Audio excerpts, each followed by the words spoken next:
So I was overseas. I was a brand new operations officer.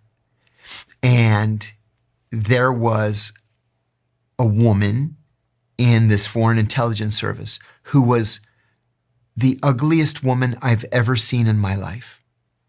Like, you want to avert your eyes. Like, she came off the side of Notre Dame. She was a stone gargoyle with a giant mole right here with a giant hair coming out of it. That kind of ugly. So I took her to lunch, and she was very nice. And then I thought, I did something kind of gutsy by CIA standards, because it was early on in our relationship.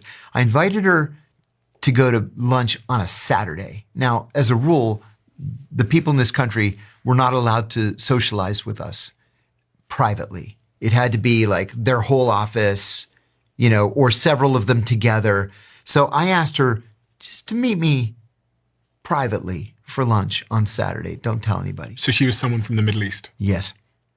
And she agreed. And I was like, oh my God. She said yes. And I ran back to the office. I was like, she said yes to a lunch on Saturday alone. And my boss says, okay, here's what I want you to do. I want you to fuck her. And I said, what? I said, have you ever seen her? And he said, I know, but we're the good guys and you're going to have to take one for the team. And I go, oh my God, I go, okay, I'll do it. And he says, no, you're not going to fuck her. We don't do that.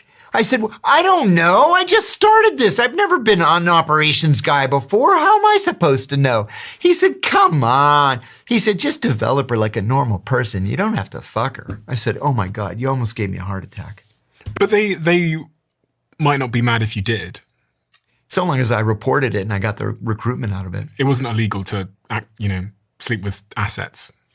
Yeah, you're not supposed to sleep with assets. It has happened to a couple people I know. And they end up being pulled back to the United States. You have to sit in the penalty box if you do that. You're not supposed to do that.